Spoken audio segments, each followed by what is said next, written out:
국민 여러분 안녕하셨습니까? 인도 태평양 전략연구원 최수용입니다. 오늘도 저희가 마련한 유튜브를 애청해 주셔서 감사를 드립니다. 자, 오늘은 말입니다. 제가 지금 국민 여러분들께 함께 여쭈어야 될 얘기가 있는데요. 자, 지금 어제부로 이제 김문수 대표가 이제 국힘당의 정식 21대 대통령 출마자로 최종 확정이 되었습니다. 한동훈이를 아주 그냥 묵사발을 내놨죠. 자, 그런데 말입니다.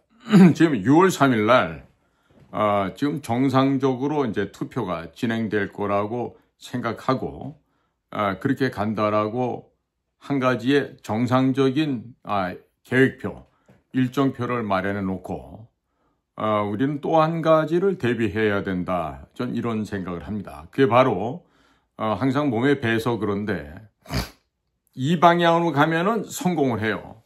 순조롭게 일이 진행될 것 같아요. 그런데 가다가 뜻하지 않은 일이 발생해서 멈춰버릴 수가 있어요. 자, 그럴 때는 비상대책이 나와야 됩니다. 소위 영어로 말하면 contingency planning, 위기 돌발 상황을 대비한 그런 계획표가 되겠죠.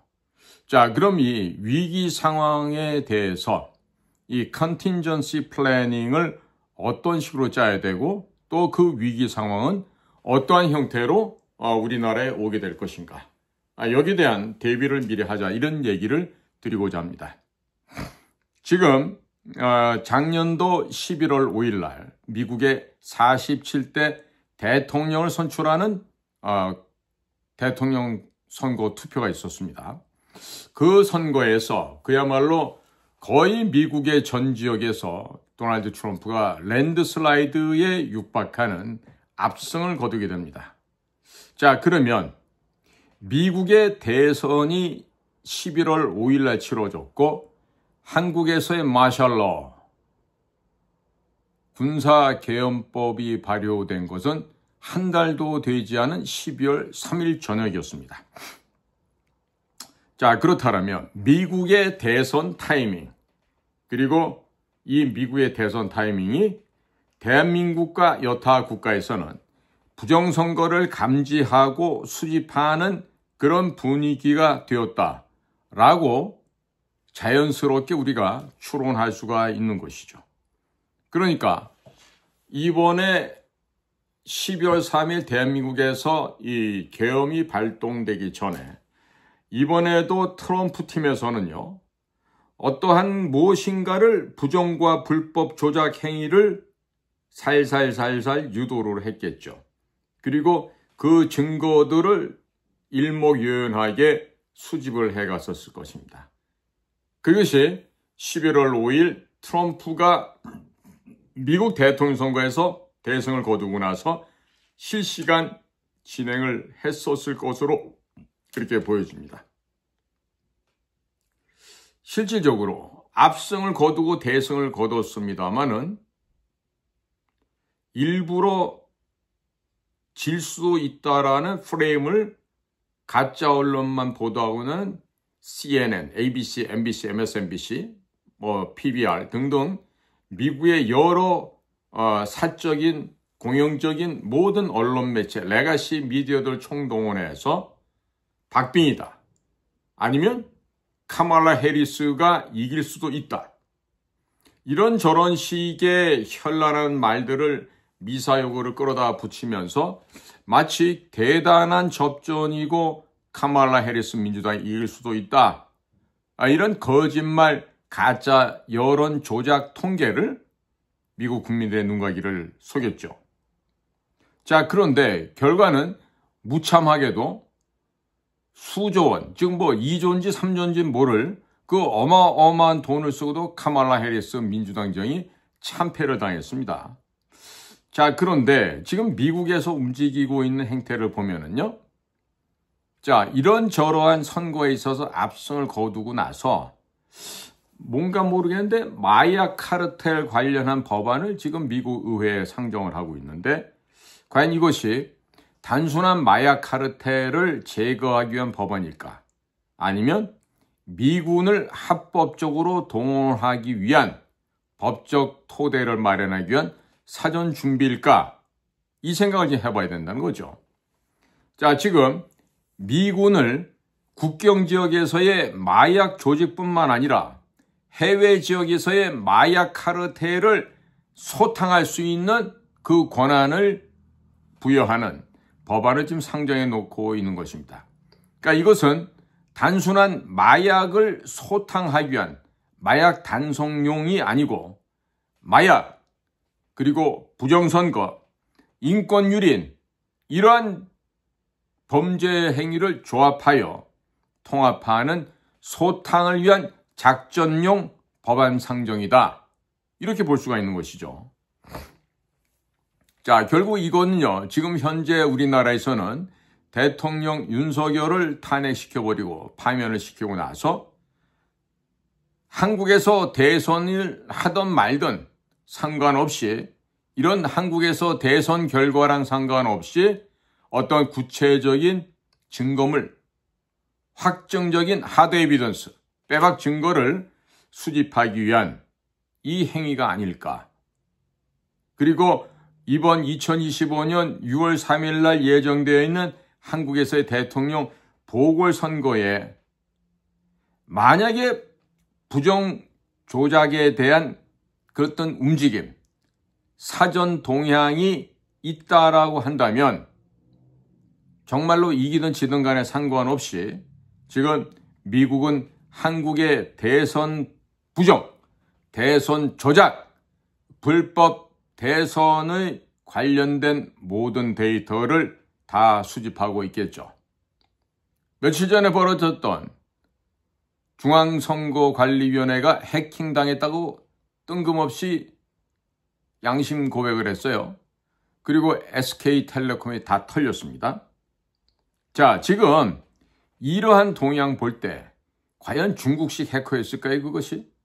아니면 미국에서 이번에 6월 3일에 실시된 한국에서의 보궐 대통령 선거에서 한국에 어떠한 부정이 발생할지 거기에 대한 사전 점검 차원에서 두들겨보고 중국이든 제3국에서 소위 대한민국의 대선에 간섭할 수 없게끔, 관여할 수 없게끔 뭔가의 미봉책 내지는 그 백도어를 심어서 그 해커들을 추적하고 포획하기 위한 사전에 덫을 깔기 위한 수순이 아니었을까 하는 염려도 생긴다는 것이죠.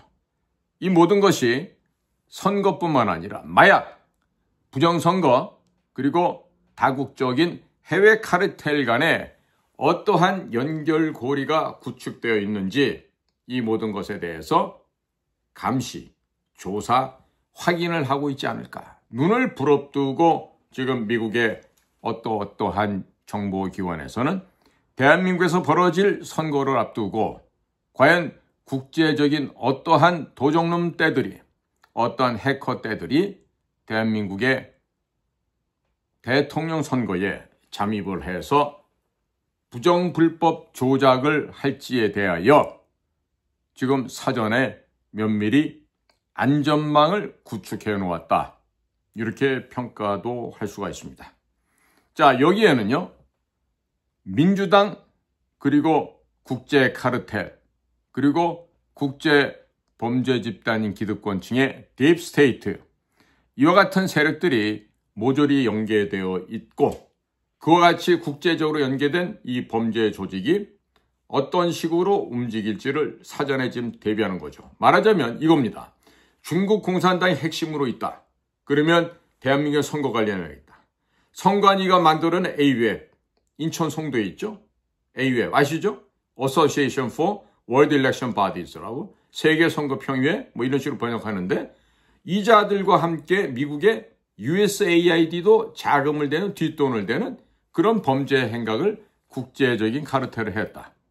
그리고 아프리카에서, 서남아시아에서, 중앙아시아에서, 중남미에서, 아니면 남미에서, 아니면 미국, 캐나다, 유럽까지 거의 전 세계 북극과 남극을 뺀 나머지 지역에서는 중국 공산당이 획책한 친중 정권의 수립, 1대1로 정책의 전 세계의 일원화, 네트워크화를 위해서 중국 공산당이 그동안에 불법 공작금을 온 세계를 상대로 살포를 해왔고, 특히나 대한민국에는 2조, 3조가 넘는 돈을 뿌려가면서 국제적인 선거에 개입을 하고 친중화를 하기 위한 선거 조작, 불법 부정선거를 대한민국을 거점으로 진행해 왔다.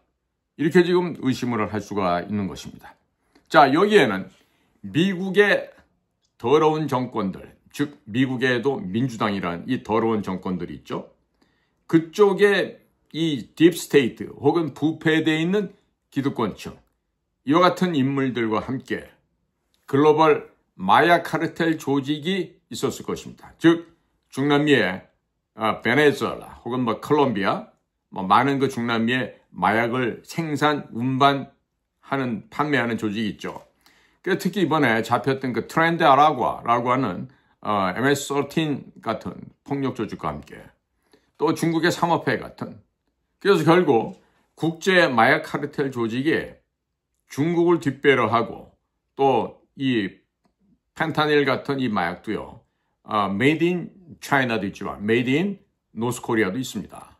그러니까 이것들이 지금 중국을 뒷배로 해서 전 세계적인 마약 자금을 운용을 하고 세탁을 하고 또 이것을 또 암호화폐, 크립토커런시를 통해서 자금 세탁하는 이런 것들을 지금 미국에서 지금 간파를 했다, 이런 것이죠. 여기에다가 지금 우리나라 같은 경우는요, 이 부정선거 말만 나와도 부들부들 떠는 인간들이 많아요. 특히 국민의힘 같은 데도요, 부정선거 말만 나오면 그것을 부정하는 그런 인간들이 한둘이 아닙니다. 그러나 천만다행인 거는 김문수 후보가 사전투표 제도의 부당성과 그리고 위험성을 인지를 하고 이 사전투표제를 지금 없애버려야 된다는 말을 어제 당 후보자로 결정된다, 그런 언급을 했습니다. 자, 그러니까 지금 대한민국의 가장 큰 문제는요, 이 부정선거를 부정하는 자들입니다. 이 자들은요, 이 직접 가담했던 법관과 같은 자들, 또 정부에 있는 관료들, 그리고 이들에 의해서 혜택을 받아보고 부정으로 당선된 가짜 정치인, 가짜 의원들, 이런 것들이 있겠죠.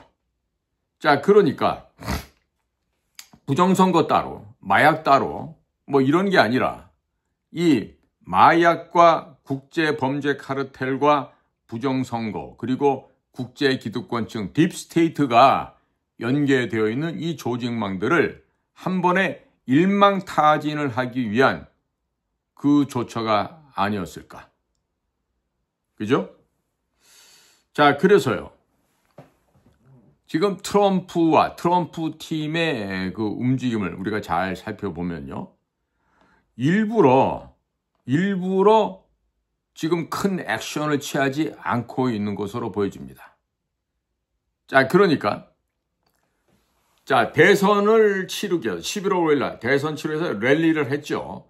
미국의 전역을 날아다니면서 정말 왕성하게 Make America, America First, 그다음에 Golden Age, Make America Great Again 뿐만 아니라 Make America Safe Again, Make America Healthy Again, Make America Prosperity Again, 이런 식으로 해서 새로운 미국, 새로운 황금시기의 미국을 여는데 단순하게 미국이 고립돼서 혼자만 잘 살자는 게 아니라 전 세계의 인류가 다 함께 행복하고 잘 살자는 목표와 그 취지하에서 현재 지금 진행이 되고 있는 거죠. 자, 그러면 도대체가 트럼프와 그 트럼프 사단은 무슨 꿍꿍이 속을 하는 것일까? 그러니까 선거를 치르고 선거를 이겨냈죠. 그리고 그 대선 기간 동안에 갖가지 부정 사례를 발견했어요. 그럼에도 불구하고 많이 각성된 미국의 법률인들, 미국의 시민들이 건강한 그들의 주권, sovereignty를 지켜내기 위해서 각자가 카운티별로 열심히 자기들의 주권을 지켰던 것입니다. 이번에 우리나라도 마찬가지입니다. 만약에 6월 3일 날 본투표가 있고 그 5일 전에 사전투표를 한다 그러면요. 사전투표함은 투표가 첫째 날 끝나도 시민들이 와가지고 시간표 짜서 지켜야 돼. 그놈들한테 맡겨두면 안 돼. 이튿날 보고 또 투표를 해서 끝나고 나면 그로부터 한 4일 정도 지켜야 돼요. 그러니까 계속해서 그 안에다가 사전투표함에 수시로 쑤셔 넣는다는 말이에요. 형상 복원용지도 있고 뭐 배춧잎도 있고 위아래가 붙은 것도 있고 양옆이 붙은 것도 있고 이런 가짜 투표용지가 들어간단 말이에요. 그러니까 야 선관위 너희들 못 믿어. 비켜. 우리 시민들이 지킬 거야. 들어가야 돼요. 그 선관위 사무실에 우리 국민들이 들어가셔서 여러분들의 주권을 한 표 한 표를 지키셔야 된다고. 그럼 이제 선관위 애들은 발작을 하겠지. 아마 선관위에서 선거를 보이콧할 수도 있어요. 자, 이런 식으로 우리가 시민활동을 해야 되는데, 자, 가만히 보니 이게 트럼프가 대선 기간 동안에 이런 부정선거 증거를 수집을 하고, 그 다음에 마약 조직도 불법으로 월경해왔던 사람들. 그러니까 illegal immigrant가 아니에요. illegal criminals예요. 불법으로 들어온 범죄인들이지 불법으로 이민 온 사람들이 아니란 얘기죠. 그러니까 이런 마약 조직, 그 다음에 우리나라의 AUF 같은 국제 네트워크 이런 것들을 실시간으로 감시하고 증거를 수집해왔고 그리고 미국 대선에서 트럼프 팀이 이기고 난 후에 여기에다가 국민들의 여론을 바탕으로 해서 그리고 국제사회의 지지를 받고 해서 여기에서 바로 부정선거 플러스 마약 카르텔 이거를 한 방에 터뜨려서 다 잿가루로 만들지 않을까. 그러면 왜 이런 식으로 시나리오를 짜고 시간을 들이고 뜸을 들였을까? 단순하게 부정선거 하나만 터뜨려서 이걸 갖다가 처치를 하겠다 했을 때 반격이 만만치가 않겠죠. 그런데 부정선거라는 어마어마한 범죄 덩어리가 있는데 여기에다가 이거만큼 또 큰 마약, 그 다음에 인신매매, 그 다음에 인권유린 하다 보니까 북한도 들어가고 중국도 들어가고 남미의 콜롬비아, 베네수엘라 나쁜 행위를 일삼는 그런 갱단 조직을 양산하고 있는 모든 나라가 이 망에 다 걸려 들어가는 겁니다.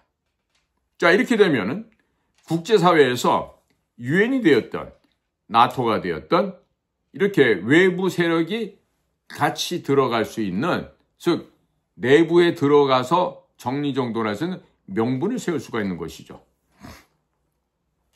자, 지금 보시면요. 지금 2020년 11월 5일 애리조나주 피닉스 공항에 도착한 칼 비행기 LH-8240인가 그렇죠.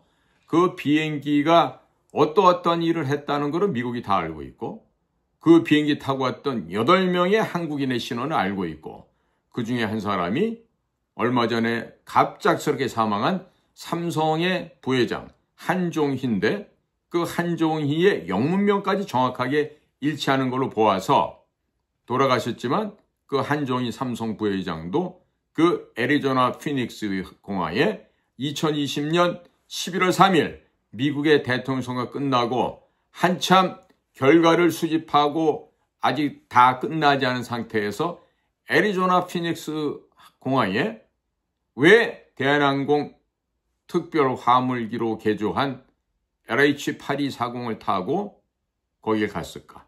그리고 그 칼기 비행기 안에 있었던 그 상자 안에서 발견된 벨랏 투표용지는 과연 어디에서 제조를 해서 왜 피닉스 공항에 그날 밤에 도착을 했을까?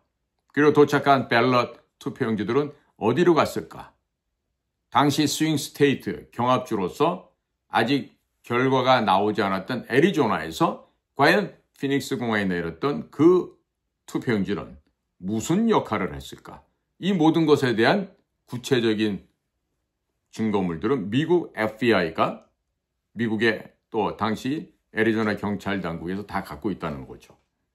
그러니까 지금 미국에서는요, 자국 내에서 벌어졌던 이 선거 부정, 일렉션 프로드에 대한 각종 증거물들을 지금 감시를 하고 이미 수집을 다 끝낸 그런 증거물도 많이 있는데요. 여기에다 플러스 알파로 국제 마약 카르텔을 체포하고 처리할 수 있는 그 법안, 즉 미국의 군대가 국경뿐만 아니라 해외에서도 작전을 할 수 있는 그런 법안을 지금 상정을 해서 완료를 했고요. 이러는 가운데 지금 우리나라 신안염전, 또 신안에서 부근에 나오는 김, 이 지역으로부터 지금 뭔가 야릇한, 뭔가 석연치 못한, 뭔가 정결하지 못한 좀 냄새가 나는 그런 일들이 나오면서 신안산 소금이 미국의 수출이 금지를 당하고 전라남도 지역에서 생산되는 김이 미국으로 수출이 금지가 되는 이런 일들이 지금 벌어지고 있다고. 그렇지 않습니까? 그러니까 지금 현재 진행되는 상황을 봤을 때는요. 민주당 그리고 뭔가의 국제 카르텔. 이 국제 카르텔은 다의적인 국제 카르텔이죠.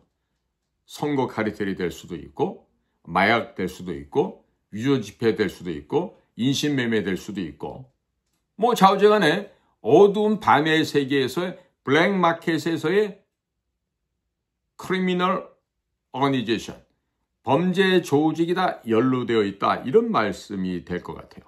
그러면 이런 것들이 지금 한 개, 두 개가 아니라 등등등등 이게 좀 꾸러미로 묶여 있습니다. 그런데 이 모든 것이 한 방에 터뜨려서 전부 다 발본색원될 수도 있고 일망타진될 수도 있는 것이겠죠. 자, 그래서 지금 흐름을 한번 따져볼까요? 첫 번째 신안염전 사건입니다. 이건 결국 뭐냐? 한국 내에 인권 문제가 심각하다라고 하는 국제사회에서의 한국 인권 문제를 하나의 중요한 이슈로 지금 딱 던져버린 거예요. 그러니까 지금 한국 내에서는 강제노동이 있다. 인신매매 문제가 심각하다. 정말 창피한 일 아닙니까? 그러니까 신안염전에서 인신매매가 있었다, 강제노동이 있다. 이것은요. 단순한 뉴스가 아닙니다. 지금 인권위원회라는 것이 유엔 산하에 있습니다. 그리고 국제형사재판소 ICC죠. International Criminal Court. 이런 곳에 등장시키기 위한 명분 축적용이 아닐까 이런 생각이 들죠. 자, 이것은 결국 대한민국이라는 사회 내에 그 한국 내부에 분명한 구조적인 인권 문제가 상존하고 있다. 존재하는데 인권 문제가 심각하다. 그렇기 때문에 이것은 반드시 해결을 보아야 되겠다. 이것은 미국이나 유엔군이 개입할 수 있는 명분을 확보하기 위한 하나의 교두보다 이렇게 볼 수 있는 것이죠. 자, 그리고 두 번째로는요. 강릉 옥계양에서 발견된 2톤에 달하는 코케인입니다. 자, 이 얘기는 대한민국이 이미 마약의 청정국이 아니라 마약 창궐국이고 마약을 운반하기 위한 중간 허브지대로 지금 변화되었다. 여기에는 대한민국의 관조직인 경찰, 해양경찰, 그 다음에 마약상들, 조폭들, 그리고 특히나 전라도 지역 출신의 조폭과 전라도 지역 출신의 경찰들이 혼연일체가 된 범죄 카르텔.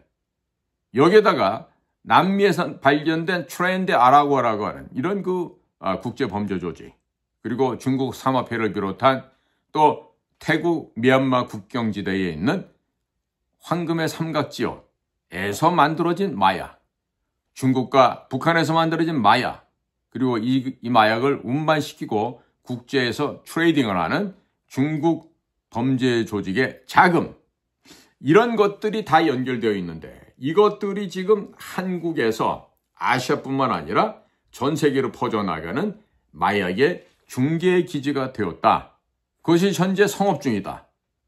자, 이 얘기는 결국 대한민국이 마약 중심 지역 허브가 되었고 이것은 미국의 DEA, 마약 단속국이죠. 혹은 미국의 FBI, 이와 같은 전문적인 단위에서 국제사회의 명분을 가지고 한국에 개입할 수 있는 명분이 지금 완성이 되었다. 며칠 전에는 DEA, 마약단속국 아시아 담당 국장 스캇이 와서 지금 한국 경찰청 대리인 국수본 어떤 사람하고 같이 조약을 맺었죠. 그거는 평등한 조약은 결코 아닐 것입니다. 무슨 얘기고 하니? 미국의 마약단속국에서 야, 대한민국 경찰, 너 이 자식들아 이거 해. 그럼 문 열어. 우리 들어갈 테니까. 뭐든지 다 해야 되는 그런 조건이에요. 어떻게 보면 노예 조항이 되어 있는 그런 상호 간의 협정문일 수도 있습니다. 이야기는 뭐냐면 문재인 정권 5년 동안에 이 나라가 마약에 의해서 썩어도 너무 극심하게 썩어버렸다. 이것을 단적으로 보여준 한 가지 예의에 지나지 않습니다. 자, 그러면 이거를 복구해야 될 거 아니에요? 근데 지금 마약을 수사하고 단속할 수 있는 예산이 지금 다 깎여버렸죠.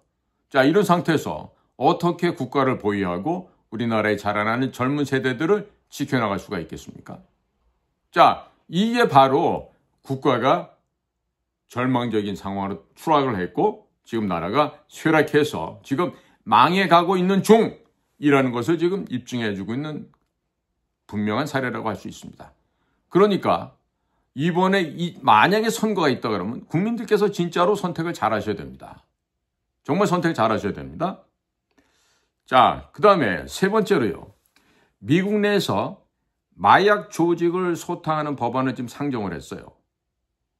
이것을 통해서 미군을 해외까지 직접 투입하고 파견할 수 있는 법적 근거를 마련했다는 것이죠. 이것은 단순하게 국경 지역에서 단속을 한다 이 얘기가 아닙니다. 이건 뭐냐면 전 세계에서의 마약 취급, 마약 거래, 그리고 인신매매를 병행하고 있는 이 범죄 카르텔. 보통 우리가 국제 범죄 조직이라고 합니다. International Crime Organization이라고 그러는데요. 이 국제 범죄 조직, 이 카르텔에 대한 전쟁을 지금 선포하는 것이다. 이렇게 지금 해석할 수가 있죠. 그리고 네 번째로요. 이제 나올 얘기가 바로 부정선거입니다. 지금 어떻게 보면 마지막 키라고도 할 수 있는데 지금 한국에서의 대선에 있어서 부정선거가 어떻게 진행이 될 거다. 지금 예상하고 있는 겁니다. 그렇기 때문에 이번에 있을지도 모르는 만약에 있다 할 경우 6월 3일 날 진행되는 대통령 보궐선거에서 부정선거를 얼마나 획책하고 얼마나 할 것인가에 대한 구체적인 뚜렷한 감시와 수집이 필요한 거죠. 그래서 제가 지금 말씀드리는 게 국민 여러분들이 전부 분기탱천에서 나오셔가지고 사전투표를 하잖아요. 그럼 첫째 날도 밤새 지키고 돌아가면서 둘째 날도 밤새 돌아가면서 지키고 그리고 본투표 날까지도 계속 그 사전투표하는 걸 지켜야 됩니다. 왜? 사전투표 끝나자마자 사전투표한 사람들의 개인정보 보호를 지켜준다는 명분하에 누가 다녀갔는지 그 결과물들을 싹 다 지워버립니다. 그러니까 사전투표하면요 굉장히 고무줄이에요. 자, 그 통을 관리하는 놈 맘대로 자 실제로 다녀간 거는 482명이 다녀갔어. 그런데 그 통 관리하는 놈이 한 1000장을 더 넣으면 이게 1482표가 되는 거예요. 네? 그래갖고 민주당 애들 쪽으로 비정상적인 이렇게 늘어나게 돼요. 대세법칙 얘기하면 그래요. 그 무슨 머리 아프게 수학 얘기 왜 하냐는데 공부하는 게 자랑 아니에요. 예? 지금 여러분들의 삶이 여러분들의 후손들이 죽어가는데 이 상황에도 뭐가 뭔지 모르고 말이야. 조금만 머리 아픈 얘기하면 안 보려고 그러고 안 들으려고 그러고 공부 안 하고 공부 못한 게 자랑이야? 지금 여러분들의 생명이 왔다 갔다 하는데 대세법칙 정도는 알아야 뭘 얘기를 할 거 아니에요. 전혀 말이야. 국민 주권이 침해당하고 나라가 썩어 문드러져 가고 있어도 그저 많이 처먹고 금은보화 누리고 좋은 집 살고 비싼 차 타면 다냐고. 그러고서 어떻게 나라를 지키냐고. 자유파 좋아하고 있네. 기위주의자들. 어떻게 하면은 자리 하나 따먹을까. 지금도 봐. 국힘당 내에 김문수 캠프에 와가지고 도와주겠다고 온 인간들 중에서 한 자리 해보려고 다들 와갖고 그 짓 하고 있는 거 아니야. 실제로 도와주는 거 없고 부정선거하는 것도 모르고 개걸스럽게 와가지고 처먹을 생각들만 하고 있는 이런 게 지금 우리나라 민도란 말이에요. 그러니까 정치가 이렇게 개만도 못한 것들이 나서 정치를 한다 그런 거 아니에요? 자, 그러니까 우리나라에서 지금 이번 대통령 선거, 보궐선거 하면서 부정선거가 지금 이게 터트려져서 이게 증거물로 나오잖아요? 그러면 대한민국이 어떤 나라 되는지 아십니까?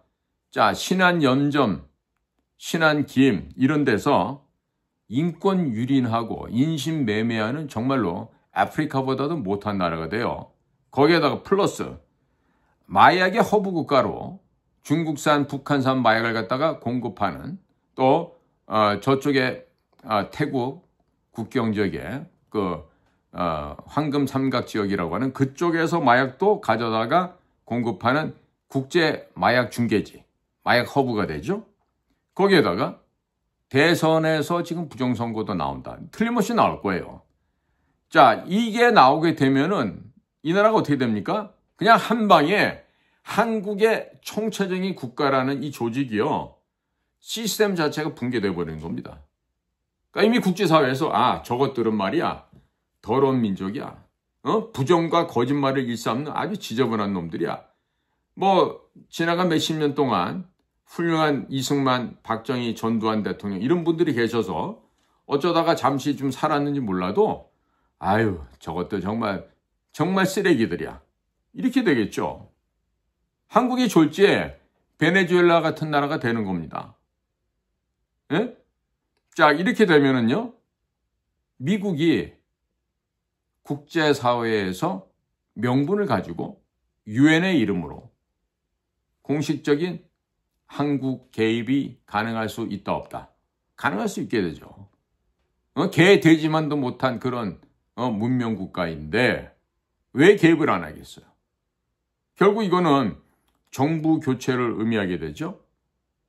그리고 외교적인 구조 조정까지도 가능하게 되겠죠. 그러니까 우리가 지금 미국한테 1945년 일본 제국주의로부터 해방을 맞이하고요. 48년 8월 15일 날 대한민국이라는 국가를 세우고 2년 만에 한국전쟁을 겪고 하면서 미국이 178만 9천 명이나 되는 젊은이들을 이 땅에 보냈어요. 죽거나 다치거나 행방불명 되었습니다. 금전적으로 680억 달러를 한반도에 집어넣어서 한국을 개발했습니다. 자, 미국은 당시 680억 달러면요, 지금 6조 8천억 달러 이상이 될 거예요. 자, 그런 어마어마한 국가 예산을 한반도에 투입을 해서 자유를 지켜줬습니다. 이 땅에서의 자유와 민주주의를 방어해 내어 주었습니다. 그 이외에는 먹을 거, 입을 거, 지킬 거, 군복, 군 장비, 에너지, 온갖 것을 거지 나라로 추락해버린 한국, 이 대한민국에게 그렇게 무상 지원해줬죠. 그때는 좋은 일 했던 USAID였어요. 자, 그것처럼 지금 어쩌면 국제사회 조직이나 아니면 미국에서 공식적으로 개입할 수 있는 그런 명분을 줄 수도 있게 되었다. 이 얘기를 좀 드리는 겁니다. 자, 지금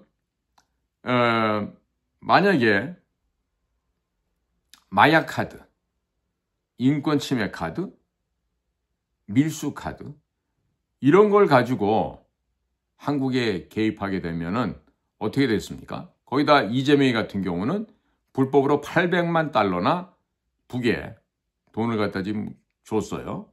이것도 끝날 일이 아니지 않습니까? 자, 지금 제가 오늘 드리는 얘기는 몹시도 국가가 지금 위중한 상태에 빠져 있기 때문에 지금 비상계획에 대해서 지금 말씀드리는 거예요. 정상계획은 뭐다? 시간표대로 가서 6월 3일 날 투표를 해서 새로운 대통령 뽑는 거죠. 새로운 대통령 뽑는 겁니다. 자, 그런데 말이에요. 제가 왜 오늘 이 주말에 일요일 날 저녁에 왜 이 비상계획에 대해서 말씀을 드리냐면요. 지금 너무나도 국가가 지금 위중한 상태에 빠져 있기 때문에 그렇습니다. 자, 그런데 제가 만약에 입장을 바꿔서요. 내가 만약에 윤석열 대통령 자리에 있는 대통령이다.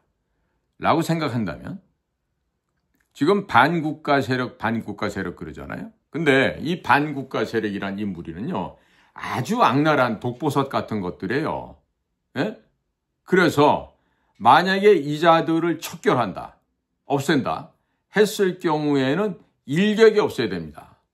뭐 시간을 끌고 자시고 할 게 아니에요.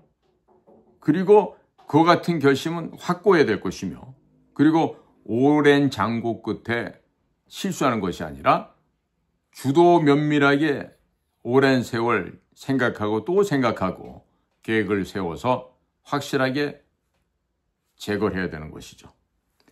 자, 그런데 윤석열 대통령이라는 사람은 그것을 계몽령이라 할 수 있는 계엄령을 통해서 이것을 했어요. 자, 그러면 그 계엄 과정을 통해서 국방장관이나 군참모총장, 각군 사령관, 특전사, 수방사, 방첩사 이렇게 동원을 했지 않습니까? 자, 그런데 적어도 보면은 통상적인 평일날 저녁에 했고 주말 밤에 한 것도 아니고 뭔가 어설펐어요. 그리고 국회보다도 선관위원회 쪽에 더 많은 병력을 보냈다는 정말로 기가 막힌 일을 했죠. 자, 그리고 국회 공세도 없고 언론사 봉쇄도 없고 통제도 없어. 자, 그렇다면 며칠만이라도 이것을 다 통제를 하고 붙잡아 놓고 반국가 세력들을 때려잡았어야 하는데 그러지 않았어요. 몇 시간 만에 그냥 해제가 되고 싱겁게 끝났습니다. 그러니까 사람들이 야, 저거 술 먹고 한 거 아니야? 아니면 마누라 보호해 주려고 이거 한 거 아니야? 그런데 윤 대통령의 당시 행위를 보면 경찰청장에게도 계엄을 무사하게 끝내라. 그리고 수고했다. 이런 전화까지 했다고 하는데, 물론 곽종근 같은 특전사령관이나 홍장원 같은 국정원 차장, 이런 아이들, 육사 출신 애들, 특히 육사 출신 애들이 했던 짓거리를 보면 이건 완전히 개쓰레기도 안 되죠. 특히 홍장원이 같은 놈들. 그런데 이것들이 지금 범죄인 처분을 받는 게 아니라 집에서 놀고 자빠져 있대. 홍장원이는 시간만 나면 MBC에 나와서 방송도 나오고. 자, 그러면 대통령 윤석열이라는 사람은 이 계엄령을 통해서 직접 반국가 세력을 척결할 목적으로 했다 그랬는데 이거 그럼 맞는 말이에요? 반문이 나오죠. 아무리 봐도 반국가 세력을 척결하려고 했는데 척결이 안 됐어요. 자, 그러면 뭐 때문에 했어요? 뭐 때문에 한 거예요? 그러자면 이거는 중국에서 모종의 전문화된 특수인원들이 공작원으로 한국에 와 있었다. 소위 말해서 간첩, 에스피오나지로 한국에서 암약을 하면서 한국 및 미국 그리고 전 세계를 상대로 뭘 했다? 범죄를 저질러 왔다. 구체적으로 잠실 선착장에 있었던 동방명주, 각 지역 대도시에 있는 커다란 모양의 중국 요리집, 이런 것들이 지금 중국의 비밀 경찰 안가로 활용이 되어 왔다는 점 아니겠습니까? 자, 그러면 이 12월 3일 밤에 벌어졌던 계엄령은 도대체 무엇이었을까? 바로 부정선거를 밝혀내기 위한 중국 공산당의 만행을 체포하고 물증을 확인해서 최종적인 중국 공산당 정권, 즉 습근평 시진핑의 독재 권력 정권을 타도하고 분해하고 해체하기 위한 그런 근본이 있지 않았을까, 이런 생각을 하게 되는 것이죠. 자, 그렇다면 그 정도를 확보한다고 해서 반국가 세력들을 일거에 척결할 수 있다고, 그것이 가능할 수 있다라고 믿었을까요? 믿었겠습니까? 결국 중국 공산당이 전 세계를 상대로 합법적으로 그들의 목적을 달성하기 위한, 즉 1대1로를 통한 친중 정권을 만들기 위한 중국 공산당의 이 모반, 반역의 이 행동들이 과연 무엇이었겠습니까? 핵무기보다도 더 무서운 이 부정선거를 가지고 각 나라마다 친중 정권을 수립해 중국 공산당 지휘대로 움직이게 하는, 즉 전 세계의 빨갱이화, 전 세계의 중국 공산당화, 중국이 추진하고 있는 통일 전선 공작의 전 세계의 점령, 바로 그것이 아니었겠습니까? 그러면 우리나라에서 12월 3일 날 계엄령이 발동돼서 됐다는 것은 중국의 그와 같이 음침한 나쁜 그런 계책을, 그가 획책하는 그런 더러운 계획들을 일순간에 빼앗아서 그곳에 붙어먹고 살던 기생해 오던 친중 도적 무리들, 또 중국에서 파견한 간첩 무리들, 나라를 팔아먹는 자생적인 대한민국 친중 좌파 종중 간첩들, 이런 것들을 모두 일소해버리려는 생각이 아니었겠냐 하는 것이죠. 네? 그런데 그런 자들을 국내에서 일순간에 정리정돈하려고 해도 실질적으로 제3국 외국인들을 우리나라 힘으로 일방적으로 체포를 한다거나 이걸 하기가 쉽지 않은 거죠. 그러니까 실질적인 제거 역량이 있다 없다? 없었다는 거죠, 우리한테는. 왜? 간첩죄 하나도 국회에서 지금 통과가 안 되는 이런 나라인데 그게 되겠습니까? 따라서 전 세계에서 이런 문제들 해결할 수 있는 유일한 나라, 바로 미국, USA와 공조를 할 수밖에 없었다는 점이겠죠. 결국 이와 같은 대간첩 작전을 국제적인 공조 카르텔을 타도함에 있어서, 전원 일망타진함에 있어서 결국 미국의 손을 빌릴 수밖에 없었다는 것. 결국 일은 터졌고 오늘날까지 영향을 미치고 지금 대통령 선거를 앞으로 한 달 후가 되면 해야 되는 이런 상황까지 오게 된 것이죠. 결국 마지막 단계에서의 이 실마리, 이 매듭 역시 미국에서 풀어야 하는 거 아니겠습니까? 그러니까 지금 한쪽에서는요, 김영현 국방장관이 그 서신을 쓰신 게 있어요. 거기 보면 인천 상륙작전 얘기가 나와요. 그러면 이미 한반도는 중국 공산당의 통일전선 공작에 의해서 한 90% 내지 95% 이상 먹힌 거죠. 그러니까 낙동강 방어선도 지금 무너져 내려고 하고 있는 거예요. 부산만 남았습니다. 자, 이런 상황에서 1956 9월 15일 조수간만 차이를 극복하고 성사시켰던 인천 상륙작전. 이 인천 상륙작전 통해서 전쟁의 국면이 대전환이 되는 것이죠. 자, 바로 이와 같은 인천 상륙작전이 이날에서 다시 한번 벌어진다면 그러면 어마어마한 일이 벌어지게 되겠죠.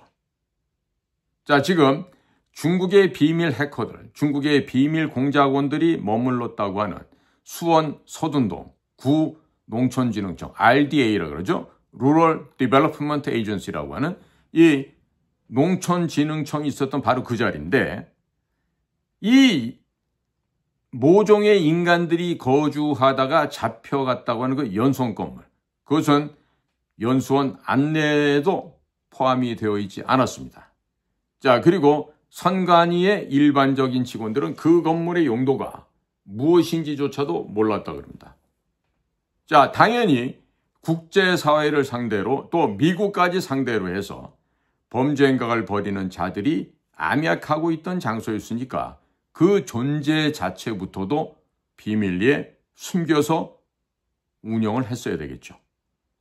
자, 그날 외부에서 온 버스가 대기했던 농협박물관 주차장 근무 편성표에는요, 캡틴 아메리카 복장으로 나타났던 그 안병이란 친구가 4개월 이상 근무했던 기록이 그대로 남아 있었습니다. 자, 그러니까 캡틴 아메리카가 공작원이든 아니든 간에 뭐 어디 소속이건 간에 여기서 그와 같은 중국에서 파견한 전문 해커들, 전문 에스피오나지 공작원들을 감시했다는 것은 어찌 보면 분명한 사실일 수 있는 거죠. 그러나 이 캡틴 아메리카 복장하고 다니던 이 안병희가 스카이데일리에 가서 돈을 요구했다가 돈이 안 나오니까 그 길로 KBS 가서 떠드는 바람에 본인이 뭐 기든 아니든 간에 뭐 제가 볼 때는 그냥 그 말단에 그냥 일회용품 정도로 썼던 아이 같은데 본인을 너무 착각한 거죠. 정상이 아니었을 테니까. 그러니까 뭐 저도 방송에서 그 얘기를 했습니다만 만일에 캡틴 아메리카가요 진짜 미국의 CIA, DIA, NSA 이런데 정말 진짜 정식 요원이고 정말로 공작원이라 한다면 저런 식으로 행동하면 죽여버립니다. 흔적을 없애기 위해서. 그러니까 저도 대한민국의 허접한 회사, 국가정보원 출신이지만은 국정원도 마찬가지예요.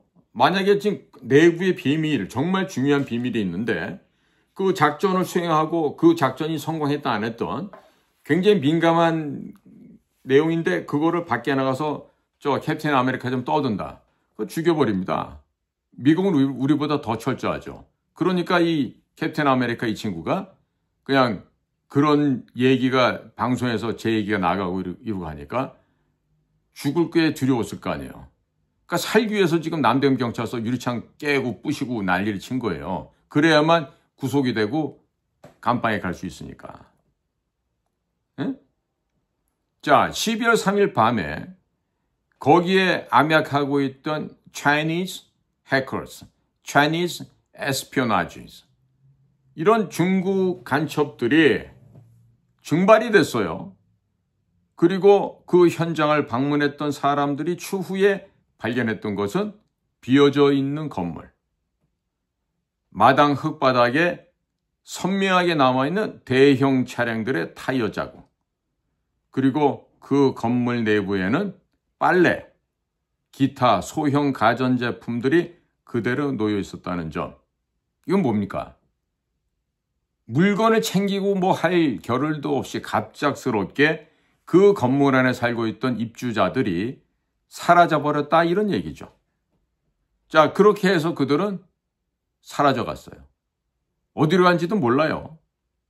자, 그런데 지난 1월 20일 날 트럼프 대통령이 취임하던 날 1차 공식 세레모니가 끝나고 바이든 부부를 배웅하고 온 트럼프 내외 그리고 제이디 벤스 부통령 내외는요. 트럼프가 미팔군 사령관하고 통화를 합니다. 주한미군 사령관은 사성장군인데요. 미팔군 사령관은 지금 크리스토퍼 네개방가 해서 삼성장군 중장입니다. 그 크리스하고 트럼프가 통화를 하는데요. 첫째가 미8군과 함께 전례 없는 승리를 거뒀다. 이런 얘기를 합니다. 즉, 이 얘기는 선거에서 내가 승리했는데 한반도에 나와 있는 미8군이 크게 기여했다. 이런 의미죠. 자, 이것은 한국에서 모종의 미8군의 전문 요원들이 미국 본토에서 벌어졌던 미국 대선 과정에서 어떠한 외부로부터의 해킹 시도, 구체적으로 말하면 중국 간첩단들이 벌여온 그 해킹 시도를 막았다. 이런 부분을 삭제해버린다면 이해하기 어려운 내용이 되지 않겠습니까? 즉, 우회적으로 지금까지 중국의 시진핑 그 일당 중국 공산당들과 싸움을 해왔는데 이 시진핑을 완전하게 제압을 시킬 수 있는 핵폭탄 내지는 그 이상에 되는 주요한 역할, 비밀 카드를 2024 12월 3 계엄 당시 이들의 기여와 이들의 협조, 이들의 놀라운 순발력을 통해서 이런 중국에서 온 중국산 에스피오나지들을, 중국산 해커들을 일망타진했다. 그리고 그 자들을 모조리 다 트럼프가 손에 쥐어뒀다. 이런 것을 지금 암시적으로 의미하는 것이 아니겠느냐. 가능성을 얘기하는 겁니다, 지금. 아직까지 정확하게 제가 조사를 해봐도 미국 쪽에서 확인이 안 됩니다. 그러니까 그럴 지금 가능성이 있는 거죠. 왜? 트럼프가 한 이야기를 보고 이제 제가 이렇게 이야기를 하는 겁니다. 그러니까 이 뭐든지 간에 굉장히 비유적으로, 암시적으로 얘기를 하다 보니까 우리가 이와 같은 해석을 또 추론을 해 나갈 수밖에 없는 것이죠. 분명한 것은요, 미 8군 병력이 총 다 해봤자 28,500밖에 안 됩니다. 그러면 28,500명이 전부 다 트럼프를 찍었겠어요? 전 아니라고 봅니다. 결국 아닙니다. 그러니까 이것은요, 모종의 역할, 모종의 기능, 모종의 헌신이 대한민국에 나와 있는 미 8군을 통해서 미국 대선에 개입하려고 하는 그런 외부 불순 세력들을 한반도를 중심해서 제거를 했다. 막아냈다. 이런 의미가 되겠죠. 자, 지금 그러고 트럼프 대통령의 두 번째 특이한 언급은 뭐냐. 야, 영화를 찍으면 자네같이 멋있는 사람들은 내가 주인공으로 좀 캐스팅했으면 좋겠어. 이런 얘기를 합니다. 첫날은 저도 그 얘기를 들을 때, 군인 아저씨들은 멋지니까 그냥 램보 영화 찍듯이 그렇게 캐스팅할까? 뭐 이렇게 쉽게 생각했는데요. 이게 굉장히 뚱딴지스러운 얘기란 말이에요. 정상적이지 못한 언급을 한 거란 말이에요. 자, 지금 실제로 도널드 트럼프는요, 영화보다 더 영화 같은 이야기를 이미 미 8군이 주역이 되어서 그 일을 도모했고, 그 도모한 일이 성공을 했고, 멋지게 성취되었다는 것을 지금 암시하고 있는 것이죠. 이렇게 해석하지 않는다면 또 다른 의미로 달리 이해하거나 해석하기가 굉장히 어렵다고 저는 봅니다. 자, 이 지금 두 가지 경우, 첫 번째 얘기, 두 번째 얘기 모두 다 수원에 있었던 선관위 연수원에서 해킹 조직이 있었고 그 해킹 조직에 미국에 대한 대선에 개입을 시도를 했고 또 그자들의 개입을 미 8군이 거의 완벽하게 봉쇄해서 막아냈고 그리고 12월 3일 날 넉넉히 있던 그자들을 현장에서 체포를 했고 확실한 증거를 확보했다는 모종의 승리의 자신감, 자만감이라고 할 수 있는 것을 지금 은연중에 드러내고 있다. 이런 것을 지금 암시하고 있는 것이 아닌가 이런 생각이 듭니다. 자, 그러니까 대한민국에서 현재 벌어지고 있는 모든 악의 근원은 중국 공산당입니다. 그 악의 근원 중국 공산당이 한국을 집어삼키려고 했던 특효약 최후의 비밀병기가 바로 부정선거였죠. 바로 근데 그 부정선거를 하던 놈들의 목덜미를 가결해서 목을 쳐버린 겁니다. 자, 그러니까 윤석열 대통령 공관에서 쫓겨나왔죠. 아크로비스타 돌아오면서 환한 미소로 주민들한테 얘기합니다. 이기고 돌아왔다고? 손가락을 딱 듭니다. 이렇게 검지손가락을 들어서 이기고 돌아왔다 얘기하죠. 근데 지금 어제 그저께 도널드 트럼프 대통령이 교황 복장을 하고 저처럼 이렇게 손가락을 딱 쳐들고 얘기를 한 거예요. 뭘 의미할까요? 저 사람 참 웃긴 사람이다 이렇게 생각하면 곤란합니다. 자, 저 나름대로 해서 트럼프가 교황의 옷을 입고 손가락을 이렇게 들고 찍었어요. 이건 뭐냐? 제주이트, 예수의 잡범들을 다 제압했다. 격파시키고 이겼노라. 이거를 은유하는 거 아닐까 이런 해석이 됩니다. 자, 그런데 지금 이렇게 축하하고 파티를 해서 잔치상을 벌려야 될 이 순간인데 이거를 목숨 걸고 도널드 트럼프한테 준 자가 누구예요? 윤석열 아닙니까? 윤석열이 트럼프에게 이런 정말 전대미문의 대승을 안겨주었어요. 그런데 이런 윤석열 대통령을 트럼프 대통령이 쌩을 까고 나몰라라 한다? 그럴 수가 있을까요? 예? 지금요, 지금 같은 상황이 계속 만약에 된다 하면, 즉 여소야대 전국이 가짜 국회가 계속해서 이 불법의 난동을 벌릴 것 같으면요, 다음번 대통령이 된다 하더라도 똑같은 탄핵이 또 진행이 될 것입니다. 예. 그러니까 이런 누가 보수 진영이 다시 만약에 김문수 후보가 대통령이 된다 하면요, 아마 그 다음 날부터 김문수 대통령을 깎아내리고 탄핵시키려고 또 거의 미친 짓을 할 거예요. 그러니까 그런 상황이 되면은 강력한 친미 정책을 쓰는 것도 상당히 어렵고 거의 불가능해질 수 있습니다. 자, 지금 미국에 특히나 도널드 트럼프는 과거 문재인을 겪어왔어요. 문재인으로부터 그 비열하고 가증스러운 정말 그 사악한 문재인의 간첩의 그런 다중적인 행동에 굉장히 열을 많이 받았죠. 너무너무 극도로 혐오를 했었습니다. 자, 그러한 도널드 트럼프가 한반도가 다시 한번 시즌2 문재인으로 돌아가는 그런 상황을, 문재인보다 좀 더한 자가 있는데 그런 상황을 순수하게 받아들일 수가 있을까요? 접수할 수 있을까요? 자, 그런데요, 이 교만하고 이렇게나 우리나라 언론에서 욕을 해야 되는 정말 자아도취에 빠져 있다고 할 수 있는 도널드 J. 트럼프 미국 대통령, 이런 사람이요, 윤석열 대통령에 대해서 존경한다 그러는데 그 존경한다는 단어가 respect가 아니에요. admire예요. admire.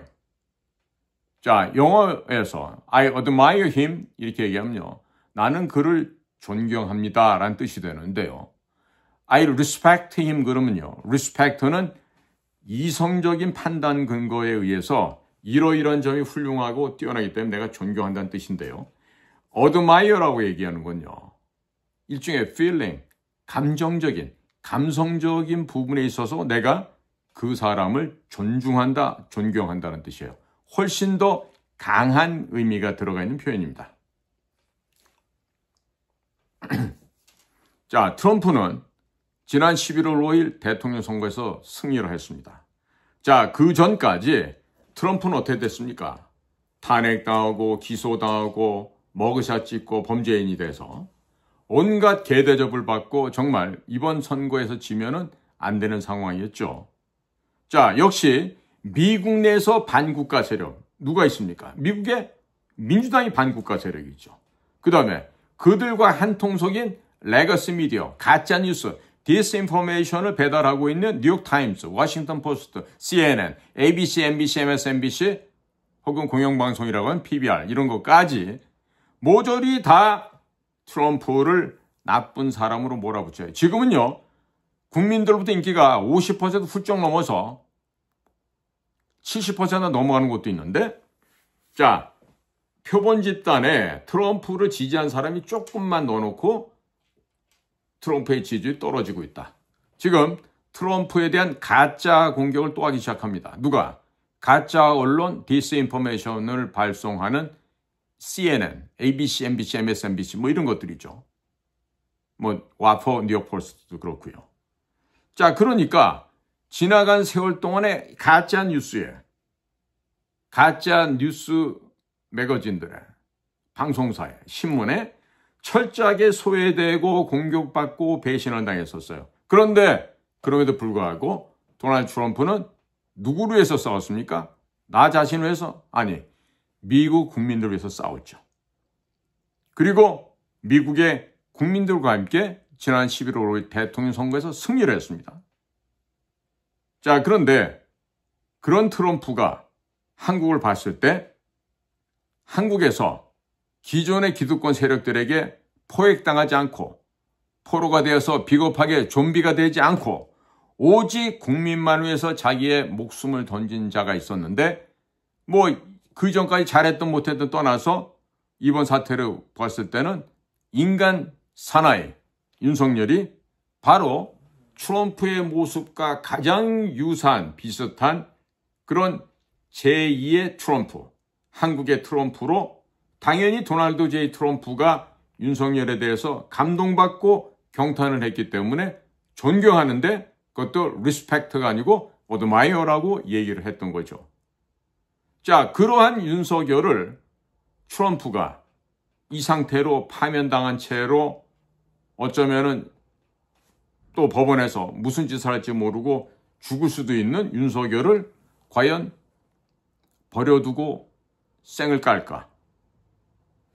글쎄요. 트럼프가 이번에 아들을 보냈었죠. 4월 29일 날 밤에 도착해서 30일 날 뭐 재계 총수들을 만났다 그랬어요. 자, 재계 총수들급이면요. 도널드 J. 트럼프 주니어가 안 오고 그냥 어이 용진아 그거 니네 애들 좀 보내봐. 저녁 한 끼 하자. 그러면 다 짐 싸갖고 막 헐레벌떡으로 다 워싱턴 갔을 거예요. 뭐 뉴욕을 갔든. 그런데 택도 안 되게 지금 트럼프의 장남인 트럼프 주니어가 일부러 왔어요. 1박 2일로. 왜 왔을까? 왜 왔을까? 분명히 특별한 미션이 있었을 거라고 생각됩니다. 그 미션은 뭔지는 몰라요. 또 비밀리에 누구를 접촉하는지 몰라요. 왜? 우리 서울 근교에 안가가 많이 있기 때문에 어디에서 누구를 만나고 하는지 우리는 도무지 어림할 수도 없어요. 추측할 수도 없어요. 그런데 분명한 것은 대중국 해체, 중국 공산당 붕괴 그 작업을 하기 위한 그 일련의 그 과정 속에 들어가 있는 행동이겠죠. 그러니까 저는 지금 의심되는 거는 극비리에 윤석열 대통령을 아들 트럼프 주니어가 만났을 가능성도 배제할 수 없다. 저는 이렇게 봅니다. 왜? 늘 우리 공작관들은 생각할 수 없는 일들을 생각을 해봐야 됩니다. 그리고 그렇게 해서 적의 뒤통수를 치고 인력에 참수해버리는 그런 작전을 해야 되는 것이죠. 자, 그래서요. 얼마 전에 보니까 FBI가 한국 경찰들한테 지금 공조를 했어요. 그리고 마약을 찾으라고 지시를 해주죠. 그리고 강릉에서 2톤이나 마약을 발견을 했습니다. 거기다가 선거관리위원회가 지들이 해킹을 당했다고 경찰에 신고를 했어요. 이게 뭘 의미할까요? 네? 지금 미국의 FBI나 미국의 화이트 해커들이 맘만 먹으면 선관위 이따 있고 터는 건 일도 아니겠죠. 그러니까 CIA나 FBI, 이런 DIA, NSA에 있는 전문 선수들이 대한민국 선관위원회를 지금 면밀하게 지금 감시하고 있을 수도 있습니다. 겉으로 드러나지 않기 때문에 우리는 알 수가 없어요. 그러나 왜 감시를 하겠어요? 이제 국힘당 쓰레기들이 부정선거에 대해서 전혀 감이 없어요. 그러니까 미국이 한국을 지켜주려면 fundamentally, 근본적으로 우리나라에서 선관위 시스템이 해킹당하거나 아니면 선관위에 있는 간첩놈들 때문에 조작되는 일이 없어야 되거든요. 그래서 그 작업을 한다 이겁니다. 아마도 그것은 미국의 CIA, DIA, FBI 이런 곳에서 인천 송도에 있는 A웹 그리고 선관위 그다음에 중국 공산당 해킹팀 이것들을 모조리 싸잡아서 동시에 털고 감시를 하고 공격을 해나가겠죠. 이건 결국 전 세계적인 선거 부정 카르텔이 어떻게 작동하고 있는지를 미국에서 이미 파악을 했고 지난 4월 10일 국가안전회의를 비롯한 내각 전체가 모인 자리에서 바로 국가안보장 털시 게바드 DNI가 대통령께 보고하는 과정에서 모든 것이 드러나 있습니다. 지금 점점 수면이 차올라오고 있습니다. 이제 목까지 차올라왔다고 비유를 할 수 있는데요. 만약에 입을 넘어서 코를 넘어서 이렇게 되면은 그 다음부터는 숨이 차게 되는 것입니다. 지금 DEA 마약 단속국 아시아 담당 국장이 스캇인가는 친구인가요? 와서 경찰청하고 며칠 전에 협약을 맺고 갔는데 그건 뭐겠어요? 야, 너네들 지금 범죄 조직이 창궐하고 마약상들이 지금 들끓고 있는데 앞으로 우리가 지시하면 즉각 말 잘 들어라. 응? 이 다짐을 지금 공문화하고 간 거 아닌가 생각이 듭니다. 자, 그래서 말이에요. 이게 지금 단순하게 끝날 일이 아니다. 에? 마약 2톤은요. 우리나라 인구가 한 5천만 된다고 봤을 때 7,500만 명이 투약할 수 있는 양이라 그럽니다. 그러니까 지금 대한민국이 썩을 대로 썩어버린 거예요. 어? 지금 망하기 직전이에요. 자, 그래서 제가 국민 여러분들께 당연히 지금 6월 3일 날 정상적인 투표된다, 투표 참여해서 국민의힘 당이 미워도 이재명 같은 자가 대통령 되면 안 되니까 이재명이 때려잡을 수 있는 김문수 후보를 찍어주시면 되겠죠. 그러니까 김문수 후보가 못 믿어오면 그 며칠 전에 포항에 가서 부인 그 설란영 여사가 그 사람들 앞에서 짧지만 연설한 게 있어요. 한번 보십시오. 김정숙이, 권양숙이 이런 부류의 여인들과 사뭇 차이가 나는 게 아니라 하늘과 땅 차이의 차이점을 느끼실 수 있을 거예요. 제 후배 중에 하나도 맨날 김문수 욕을 해. 제대로 가족들 밥도 못 먹이고 고생만 시키고 아버지로 역할도 못한 무식하고 말이야. 무례한 인간이라고 막 이런 식으로 좋지 않게 평가를 해. 그래서 제가 그 설란영 여사가 포항 가서 연설했던 동영상 유튜브를 하나 보내줬더니 바로 김문수 만세 그러고 해답이 오더라고. 그러니까 내가 얘기하잖아요. 예편내 수준 안 되면 출마하지 말라고. 서울대 나오고 이대 나오고 옛날로 같은 경기 오고 이화 오고 나오고 엘리트면 다 될 것 같아? 그래서 이해창 씨가 떨어진 거야. 3번이나. 세상사가 경기 나오고 서울대학교 나왔다고 그게 다가 아니에요. 국민들의 애환을 갖다가 이해할 수 있는 사람이 돼야지. 국민과 함께 울고 웃고 부대낄 수 있는 그 여유가 있어야지. 오늘 봐요. 김문수 제일 먼저 달려간 데가 어디야? 국립현충원. 가서 조상님들 앞에서 참배를 하고 그 다음에 오후에 간 데가 어디야? 자기가 나중에 더 높아지면 꼭 오겠다고 약속했던 한센인 마을에 가셨다는 거 아니야. 경기도지사 할 때도 그 한센인 마을에 최초로 방문했었는데 그 약속을 이번에 후보가 대통령이 된 것도 아니잖아요. 후보가 돼서 거기부터 간 거예요. 포천에 있는데. 동훈이처럼 강남 좌파인 척하고 꼴값도 하는 애들, 또 판사, 검사 하면서 꼴값 됐던 이런 서울법대 나온 애들 보다 야 서울대를 나오긴 했어도 노동운동하면서 국민과 함께 할 줄 아는 이런 그 김문수의 모습이 훨씬 더 친근하게 느껴지지 않습니까? 자, 국민 여러분. 기운을 내십시오. 자, 우리 이제 카드가 2개가 있어요. 6월 3일 날 정상적으로 투표를 한다 그러면 여러분들은 자유우파진영의 김문수를 찍어주면 돼. 한덕수도 이제 말 같은 소리를 해. 정치공학적으로는 한덕수가 어쩔지 몰라도 아마 한 일주일, 열흘 정도 지나가면서 이제 자기 호주머니에서 돈이 이제 억대로 빠져나가잖아요. 그러면 그럴 거 아니야? 어휴, 이거 어떻게 모은 돈인데?